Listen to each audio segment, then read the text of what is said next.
Hello, hello, hello. Hi, everyone. Welcome to the Smithsonian American Art Museum's Women Filmmakers Festival 2023. There's a lot of really great punk energy in the chat, so I'm really appreciating that. I want to welcome you all this evening. Thank you for joining me. I'm Saisha Grayson. I'm the curator of time-based media. And that means I deal with art and technology a lot, but it doesn't mean that I am able to fix all technology. So I want to apologize to our viewers who rely on captions. We're having some issues with those. They will be added when we post this to our website. So if that's something you want to come back for, we also believe that they will be fixed by the time we're done with our screening, and the selections that we'll be sharing already have captions. So that's my update. But we are ready to kick off this our third all virtual, our fifth annual film festival. And this one we are billing as a prelude to my upcoming exhibition, Musical Thinking, New Video Art and Sonic Strategies, which will open at the museum in June. So I invite you all to join in person. But we thought it would be fun to invite filmmakers who use their cameras to uniquely attend to the kinds of relationships and communities and soundscapes and music scenes, past, present, and future, that surround us, but that also can translate into other kinds of time-based media, such as film and video. As you'll see both in last week's presentation and conversation with Allison O'Daniel, and in tonight with Vivian Dick, in these films, musicians are often in the frame, but what I'm also really interested in, the way they tell the stories, the structure and the aesthetic are so infused with a kind of abstract texture and rhythmic sensibility that has affinities with music itself. Before we dive in, I want to take a moment to thank my many colleagues who make this possible, including Gloria Kenyon and Chantel Jones-Williams, and the team at SIAV, who are behind the scenes working on that tech, and of course the participating artists. I'm also grateful to our accessibility components, the captioner and ASL interpreter. And when the captioner joins, you will be able to access those through a link that will be posted in the comment section.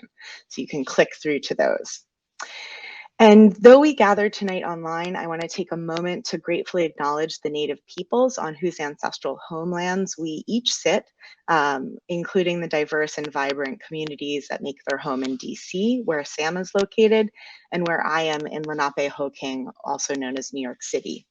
To learn more about the Native peoples and histories where you are, we're sharing links in the comment area to cross-reference between the Native Lands Map and the National Congress of American Indians list of current tribal representation.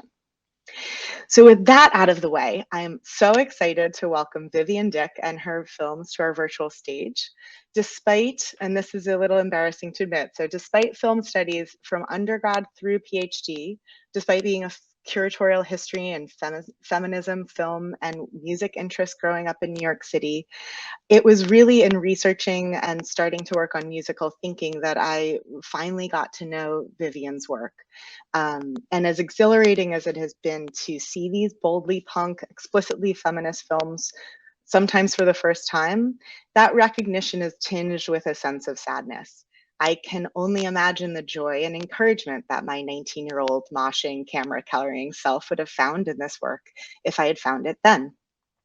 And sadness and sort of a sense of the fight to continue in what it says about the unreformed sexism of educational canons and how women falling out of these histories continue to impact next generation creators and our sense of lineage, who we can look to and learn from. But as they say, better late. So I'm hoping this event on International Women's Day can bring some of that joy of recognition and future inspiration for others who should have or are starting to or want to know so much more about Vivian Dick and the moving image works she's been making for nearly 50 years. Tonight's program is going to leap across those decades, starting with two Super 8 films Dick made in 1978, just a year after arriving to New York City from Ireland, where she was born and raised. And as she's making herself an integrated part of the no wave scene anchored around CBGBs, music venues, and the freewheeling, under resourced Lower East Side of Manhattan, she started her first film, Guerrière Talks, which links portraits of individual women from this scene.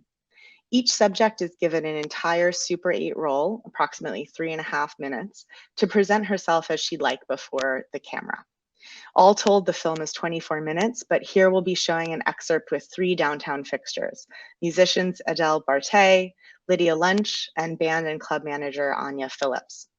Then we'll watch Vivian's second film in total, Staten Island, which is a 5-minute DIY sci-fi reverie with Pat Place, the lead guitarist of several No Wave bands, as an alien exploring the rubbish of a bankrupt New York harbor. Then Vivian will join me on screen. We'll talk, we'll watch some work from the 2000s, and then bring you up to date with excerpts from her most recent feature-length documentary, New York Our Time, which we're also so grateful she's made available for you to watch in full anytime between now and March 14th with a link that we've already shared. So I hope that sounds good. And without further ado, we'll get started. Video, please.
I'm Lydia Lunch, reporting with Geraldo Rivera on the scene reporting.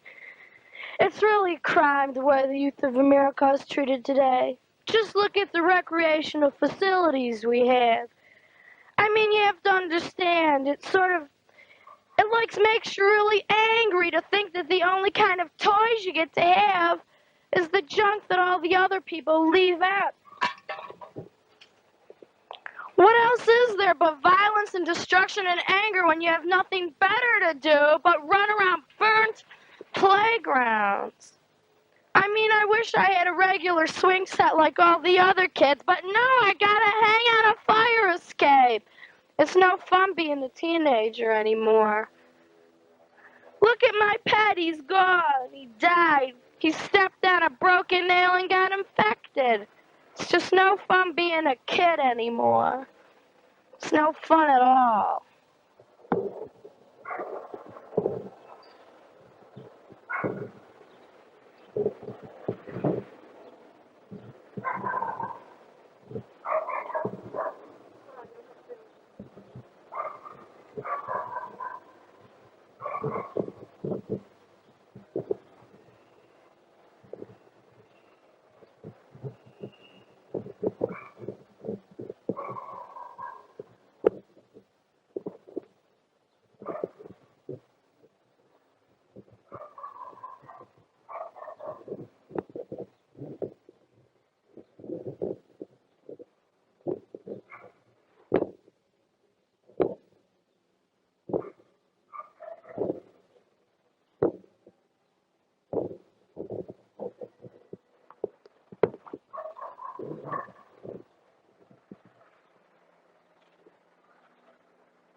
Did you ever have a love that you love so badly? And this love you love so badly belongs to somebody else. But when you found out that you could never have this love, then you just had to make your mind up every night and just send it away. And now all you do night and day, all you do night and day, you get down on your knees and you break out and cry. Got to band it.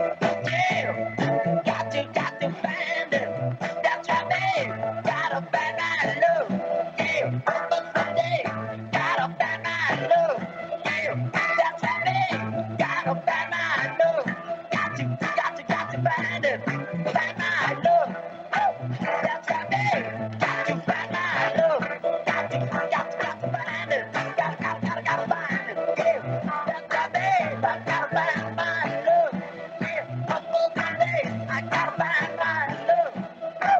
That's right, babe. I got to find it. Yeah, I got to find it. That's right, babe.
Hello. Hi. Welcome to the virtual stage, Vivian. I'm very happy to be here, and thanks for inviting me. Thanks so much for joining. I know it's late, but there is just so much that I want to bring in, and I'm wondering where to start. But I want for those people who are coming to this fresh to understand what moment you were entering when you made these films. These are two of your first, as I said. And so maybe you can talk about just a little bit your arrival to that moment in New York and the city, and how you first started connecting with the women who would feature both in Guerrilla Talks and many of the short films that would follow. Okay. Well, I got to New York I was there in the early 70s and then went away for a year and then came back about 75 and found myself living down in the Lower East Side because I went to CBGB's and it seemed there was a whole scene going on there with the music, and I think it all started there really, because that's where I met many of the people that are in my films, the people who, many of them are musicians like Adele Bertai, Pat Place, and Lydia. Yeah. And I suppose, I mean, I started making films when I came across Millennium Film Workshop, which was in a basement in 4th Street. And I then shortly after that met other people who were talking about working with Super 8 and making quite elaborate fiction films. And these were Beth and Scott Lee and Eric Mitchell and James Nares. I met them all one evening. It was on my birthday, and it was kind of a moment, you know, one of those moments where I felt, oh, this is really going to happen here. I love that, the kind of turning points in life where something happens and then all this other stuff is released. It just can be one encounter, yeah, it's just true. But they were also hanging around in the same scene, so, you know, we were filming the same people, basically. Yeah. You know, one thing I was struck by, and we just got a taste of it, but in Guerrilla Talks, each of the segments, there's, I think, 8 or 9, they are so different. And, you know, it's really different than, say, Andy Warhol's Screen Test, where the whole point is that there's a fixed structure that they have to fit in this box. And in your work, there's such an open invitation. And I was curious, you know, how you thought about that, and, you know, how you made the approach and how you started to kind of think about yourself as a filmmaker in relationship with performers or friends. You know, how did you think about them at that time? Were they people you were just meeting? Well, I think perhaps I had seen those films by Andy Warhol, and I really like aspects of them in the sense that the face, there's such a concentration on just being there, just sitting there, the presence, the power of the face. So you know, that I think that really influenced me. And I just had a notion, it was literally that. I didn't see myself as making a film or being a filmmaker or anything. I had the camera and I had the rolls of film, and I invited people to, you know, explain that the length of the roll is 3 minutes, and you can speak if you want or not, or do a performance or not, or just sit there, you know, whatever, and you can choose your own location. So that's pretty much what happened. And then eventually I taped them together. I spliced them to make a 25-minute film.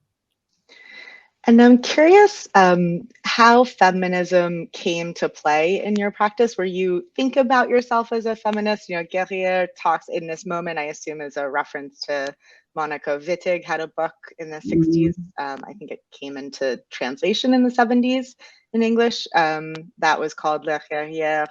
That's about a war of the sexes in a women-dominated society. So I'm curious if that was in the air, and also kind of at what point you explicitly thought about your filmmaking as a way to engage those ideas and yeah, that's true. But I didn't come in through film school or through any theory.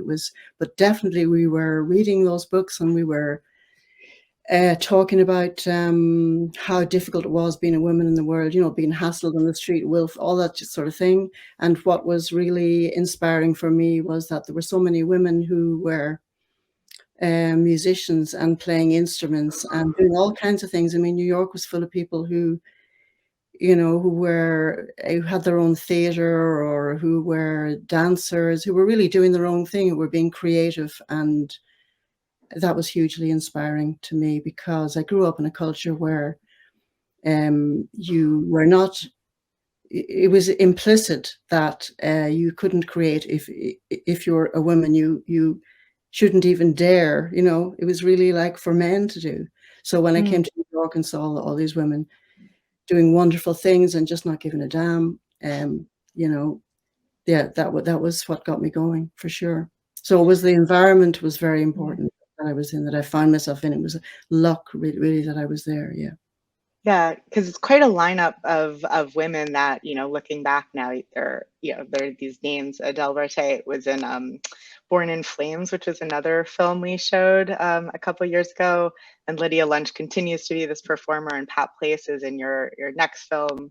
And so you really get this sense of sort of how much power there was, but at the same time, as you say, they're still running up against that experience of having to deal with the entanglements of being a woman, even in a scene that supposedly is more open to that. How did people reconcile that experience, like supposed liberation and supposed new politics, while still kind of running into these intractable differences in actually how you navigate the world? Well,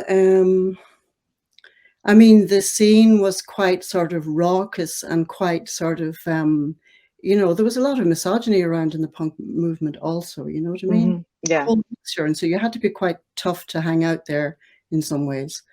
And there was all different kinds of music as well. One of the people in Guerrilla Talks is Iko Emori, was drummer for DNA, and she was from Japan. You know? And I mean, she was so brave to be there. She was quite a shy person at the time. And I thought, you know, it was, yeah, she was very impressive. Yeah. And then I'm curious, because you say you didn't come from film school and you were sort of, you know, you met this group, but you also were talking and very engaged in the music scene.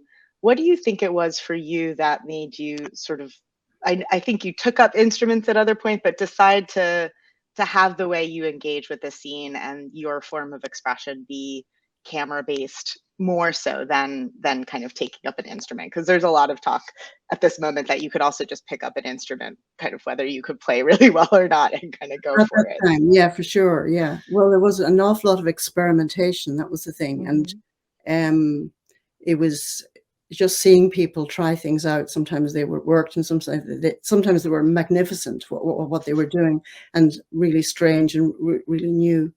And the camera, I mean, I had been playing with a still camera before that.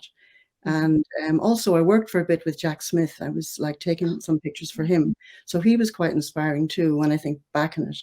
But that was before I got a camera, movie camera.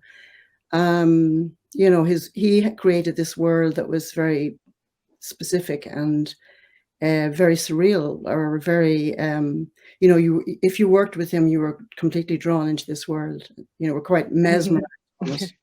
So I spent nights with him taking these photographs of him performing. Incredible.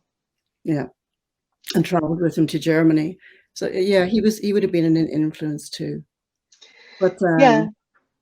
And maybe this is self-evident in kind of the texture of your work, but I was curious, you know, when we talked, actually, we were talking about the style and sort of getting ready to go out, and you mentioned that a lot of the look, which we can kind of see in Lydia's moment, is this kind of throwback to the 50s and kind of bringing that up to, or the early 60s, and bringing that up to date. And I was curious if that played any part in leaning towards Super 8 versus kind of taking out the videotape and the Portapak, which was available then, because it has this nostalgic kind of home movie feel. That's right. Well, well, the Super 8 was so much better than the video at the time. And if you have the Portapak, it's heavy and it's just sort of black and white and sort of snowy. And the Super 8 you know, it produced fantastic images, and you had the sync sound to go along with it. And the camera's lightweight, the film's not expensive, and you could buy a camera. You know, they were cheap to buy, so there was no question. But Yeah. that's why everyone was Yeah. working with Super 8. Of course, it's fragile, and you know, there's a whole issue with making prints. But then look at the films are still there, you know, and in fact, they've outlived video of the time. You know, the images have survived. Yeah, they look so beautiful. But I was just struck by that sense of almost kind of nostalgia, even as you're filming them and they're the moment. But that might just be me looking back on them. Yeah, I think it probably is. Quite, you know, Super 8 was quite cool. It wasn't considered nostalgic. Yeah.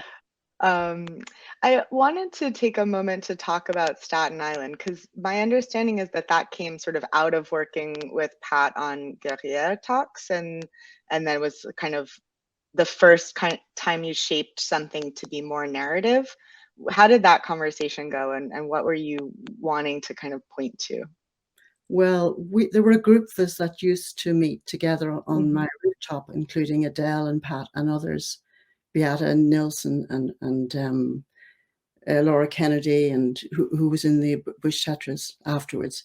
And, you know, we talked about politics and feminism, and we were also joined there by Claire Pyskovsky, who you met, I think, last summer. And we wanted to make a film where we'd all shoot a piece and then put it together. And that sequence was supposed to be part of that film, but other film got shot, but it never came together as one film. So that was just a sequence that I shot with Pat in Staten Island. Yeah, and for me, it's very interesting because I think the speculative mode is something I'm really interested in. And I think you are too, this kind of question of how could the world be different? And so sci-fi and sort of aliens coming and seeing something and, you know, trying to make sense of what might be nonsensical if you come from outside. Yeah, it could be that. And also maybe it could be a world, a dystopian world after a nuclear bomb or something, or where we're headed if we continue living the way we live and consuming the way we consume, and etc. It's, you know, it could be something to do with the future, but there is something kind of not so dystopian there in the soundtrack, in that piece of music. Telstar. Yeah, Telstar really like lifts you up. It's a moment of kind of possibility, and I love that you cue that through the music. Yeah, I try to do that. That seems to come into a lot of my films, where, you know, it's a very difficult world that we live in now, and we have a lot of things that everyone's anxious about, you know, what might happen in the future. There's so many things, and it's very important to to keep open that that we can change things, to keep that alive, that we're not all controlled by people in power, you know, that we can change things. Yeah, and I love how that politics comes through in these early works, and then really carries on as you've moved physically back to Europe, and then also kind of taken up different models of making. So maybe that's a good way to bring us to that moment. When you moved back to Europe, was that about what you wanted to make? Was that where you wanted to be? Because the films then changed somewhat too, and so I'm curious sort of what the motivation was and how you see that connected to the film. Coming back for returning to Ireland, I suppose I've been gone like about 12 years, living in different places, because I lived in France and Germany as well. I lived in England for a bit. I suppose, and my father had died. I went back and I was offered a part-time teaching work. So, and also the film board had been set up in Ireland, which is a funding body now called Screen Ireland, actually it's called.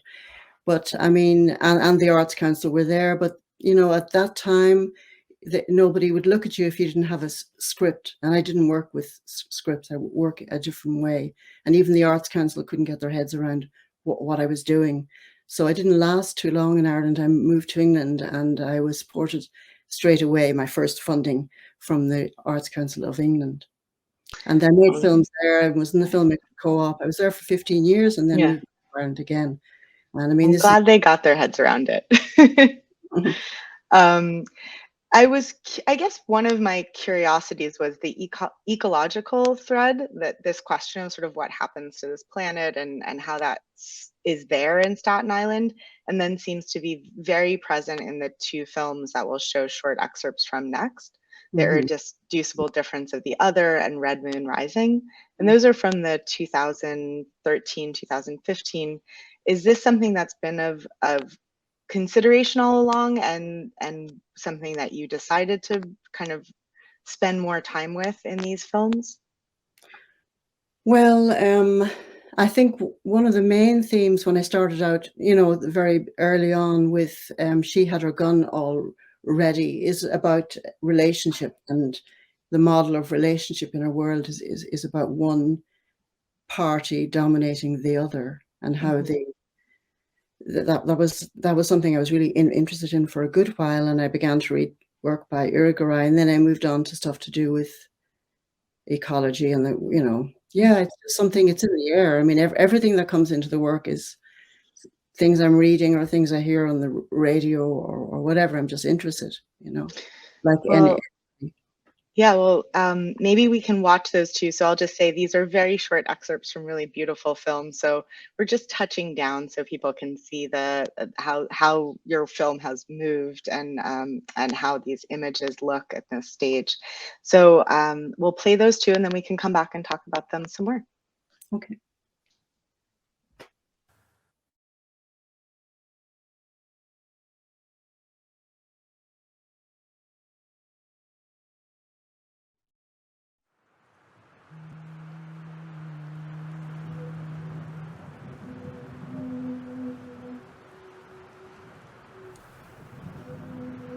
What is serious is that we know after the order of this world there is another. What is it? We do not know. The number and the order of possible suppositions in this domain is in fact infinite.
Hi.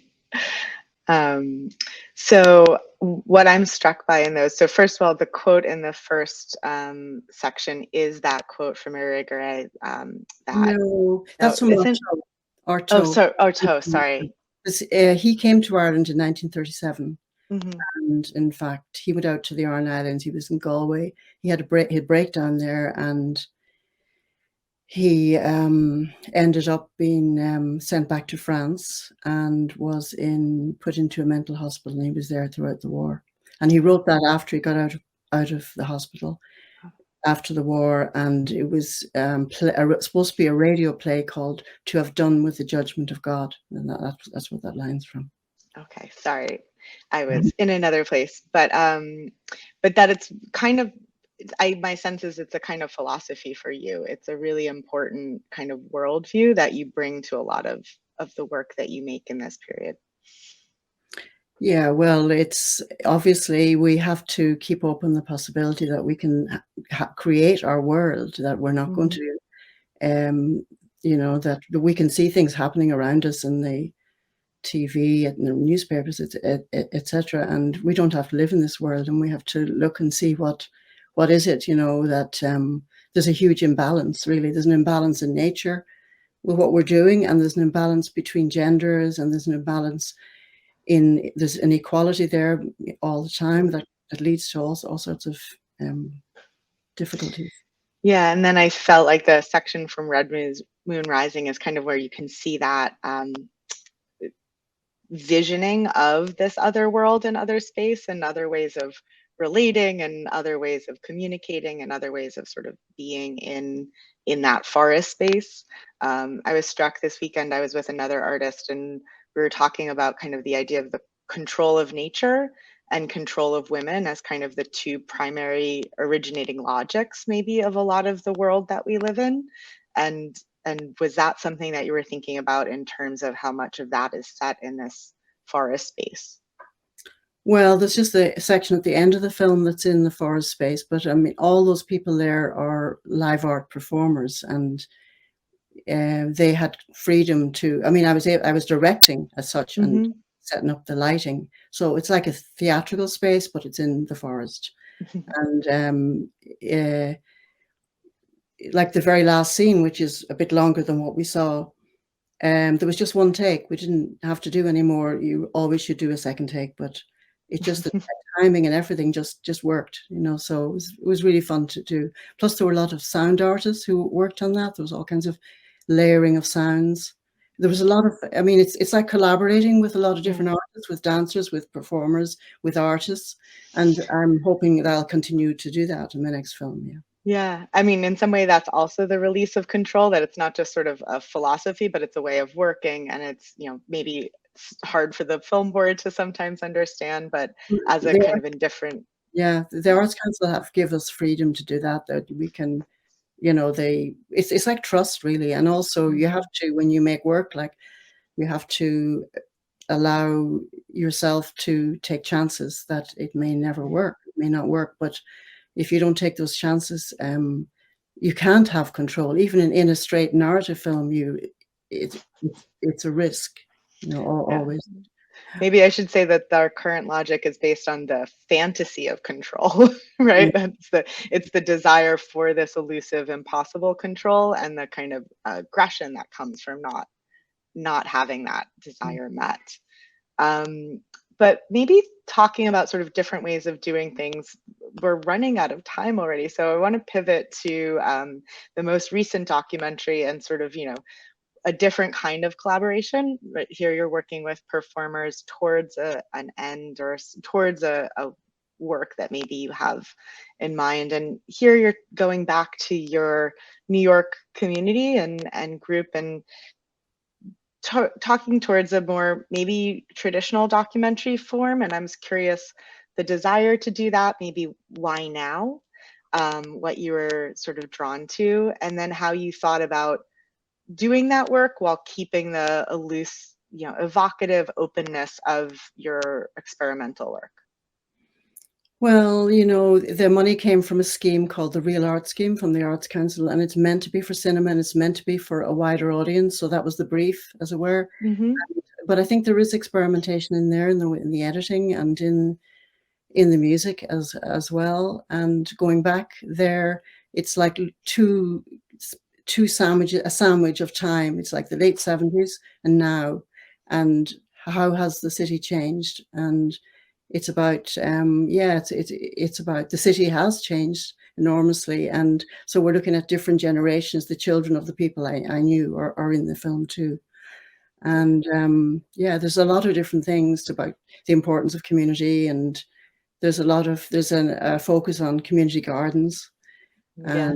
And so and no, I think the community gardens almost like as a counterpoint to those shiny buildings, there's a lot of structure that's coming in to what can at first feel like a very intimate visit, right? Like you're returning to this place and you're visiting with people, but you're noticing things and you're drawing them out, and you're from that creating a structure that my sense is really invites this kind of cross-generation memory work, right? What are we doing when we remember this place as it was, and what are we doing when we contend with it now through these other generations? The film is also about time. It's about how strange time is, and if you see yourself back in it when you're younger, your younger self, and everything around you, how when you see the archive footage, you can see how much everything has changed.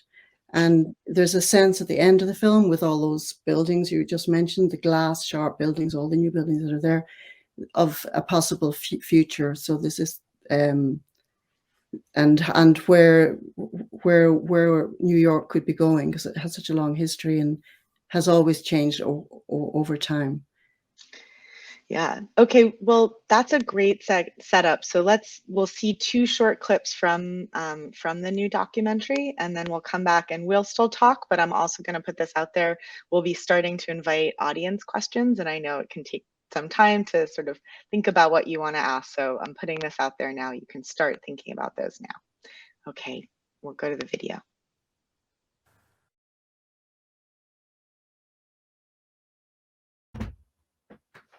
Wrong video. But, when we were coming up, girls didn't play that much. It was a big step at CB's, and that was the first time I thought I could actually play something, because it was always this big thing, like, oh, Jimmy Page, you have to like know how to do all that before you can play.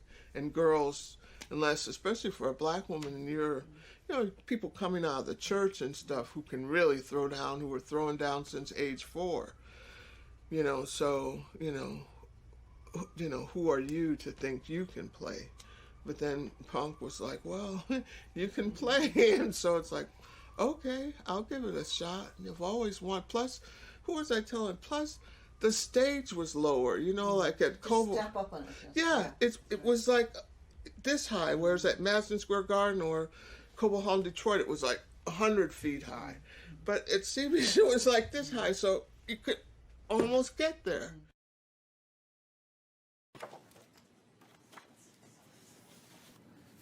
This was not me on my own at an interview. Somebody was interviewing them. Who is that? This is Steel Pulse. Yeah, I don't know. Where was it? Who gave me that chain? Like where did those earrings come from? Here's Leah and Buddy. Ron and the Pill album. This is the Bloods. Oh, right, with Adele. With Adele. Yes. And that's Aria and Viv Albertine. Do you remember what year this was, Alexis? Was 81 or something, was it? Maybe I had 1980. the camera between 1979 and about 1981, 82. Yeah, they were here around 1980 or something like that. Because these are great pictures, I think. Do you think that's Irving Plaza? Possibly. And that's, wait, Felice? Yes, ma'am. That's Nana Cherry. It's ESG. Here's Cynthia and Pat.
Snakes crawl, babies fall, cars crash, heads bash. And Lily, oh gosh, and Lily.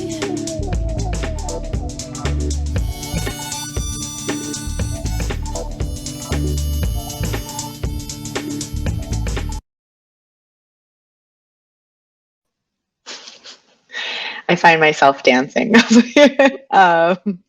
I love that sequence and the way it starts from the sharing of memories and the sharing of photographs in the room with the people who live them, and then sort of dives into that kind of archival way of unpacking. How did you come to that? When did you decide that that would be the way you sort of entered that sequence?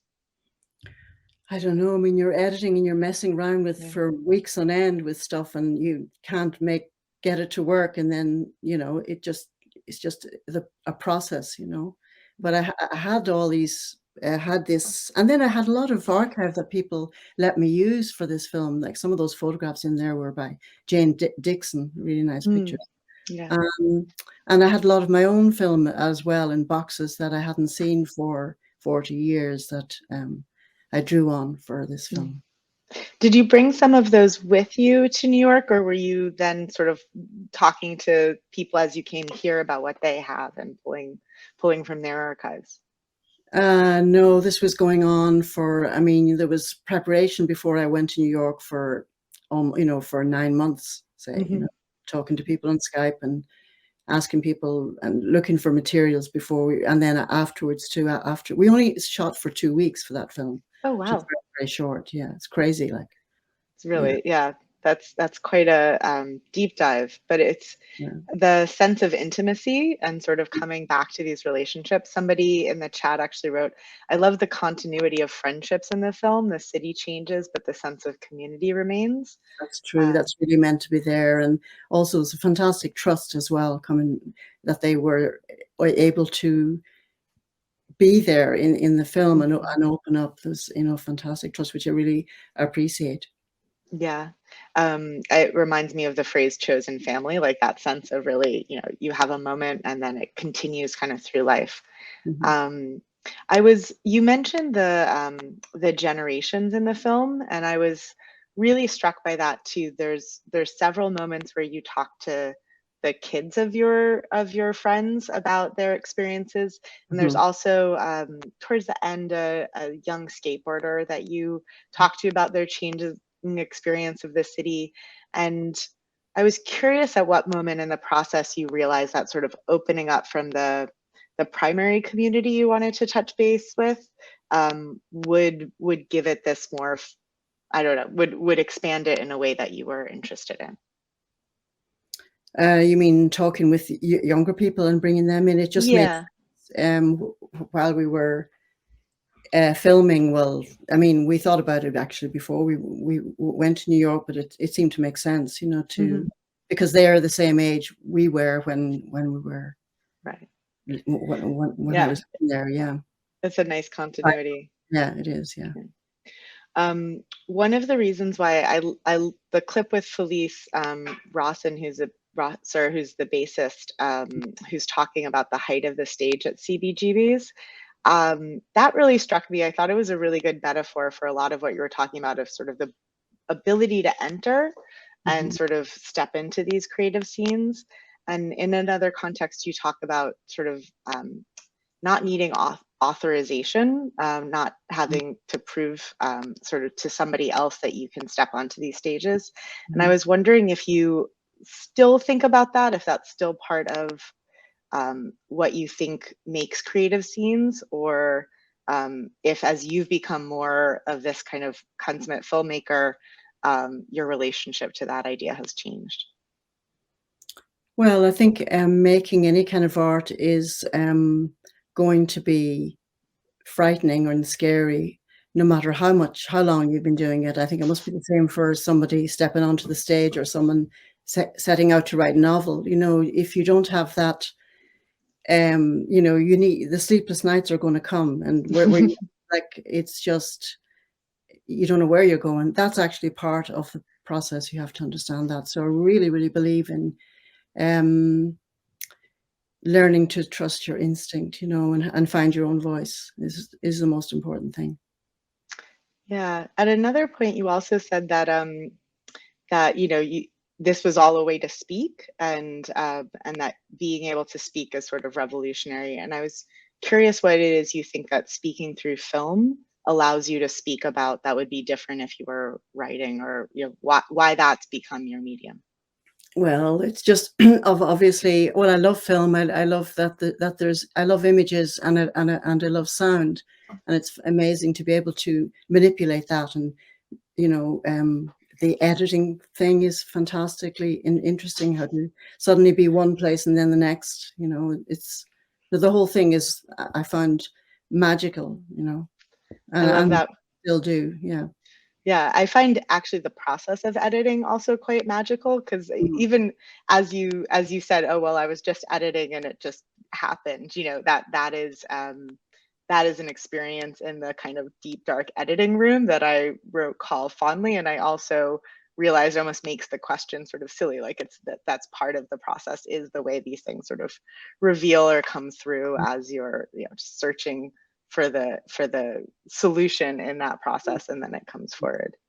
And the other thing is, for some people, what you're doing looks like you're making loads of mistakes, or you're amateurish or whatever, you know, and you have to put up with that, with people having those views, because you still have to continue and forge your own path, you know, because there is no right way to make a film. You know, it's always changing. And I think that's also something that's come through our conversations, and obviously the work you make too, is that the films don't have an answer, right? That they're not such straightforward message films. You obviously have a philosophy and you have a politics, but what you take from them and how the pieces come together and what you read into them has this incredible openness, right? I think that's very important. Yeah, it's very important that people will have their own, will get their own meaning from the films, and I'm not going to be telling them how to see it. Yeah. Sure. We have a very funny, what I think is funny, maybe because I live in New York today. Would you live in New York today, is the question from Enda Tomi. And I think, you know, if you relate that back to the experience of making the film, that would be great. What, the question, would I live in New York? Would you live in New York City today, you know? I don't know, maybe, you know, I have lots of friends there. It would be very easy for me to slip back and live in New York. It would be no problem at all. You know, I never feel like I belong to any one place in India. I love it being here, and I enjoyed being in England when I was there. You know, I don't feel I have to be tied to one place. Yeah, maybe there's a little bit, maybe if they've seen the film, or I would say, you know, in the way you're looking at New York as somebody sort of returning to it, you definitely see in those scenes, particularly, as I said, the kind of glowy ones of the future, you're making this mark of the difference of the way you're experiencing it now.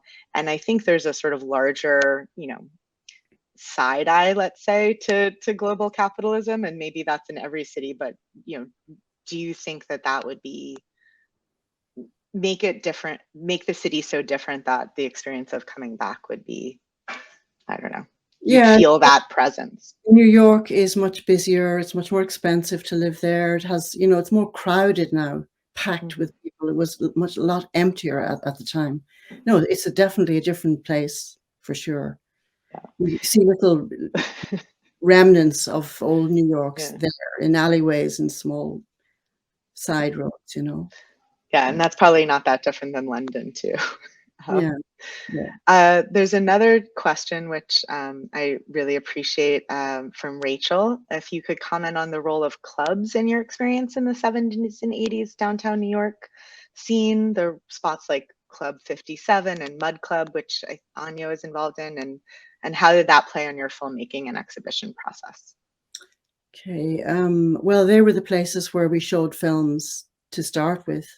And so it was kind of not in a cinema space. It was in a club, which is obviously very loud and very, you know, you could expect to get responses from the audience that may or may not be pleasant. And I always projected the films myself. But I mean, hanging out in the clubs, that was our place to be. You know, we knew. And anyway, people in the audience were seeing themselves in the films as well. You know, they were watching themselves. Yeah. I think what's lovely is I think that's happening tonight too. I'm seeing the names in the chat, and there's a really wonderful sense that a lot of New York has showed up to see this here. So that's very appreciated. Somebody's asking why you didn't kind of include to layer in people's names in the film. I think this is about New York Our Time. Oh yeah, I think yeah. Well, because their names, if you're watching the film, I don't really like all these names stuck underneath, but I mean, you mean like right now? themselves, I call them by their name. I mean, it's not that difficult. And you go back to somebody, it's not, you know, we made a decision on that, an editorial. Yeah. Left the name that. I think it kept it informal too, right? It that if you want it to feel like visiting old friends, that would really take you out of that.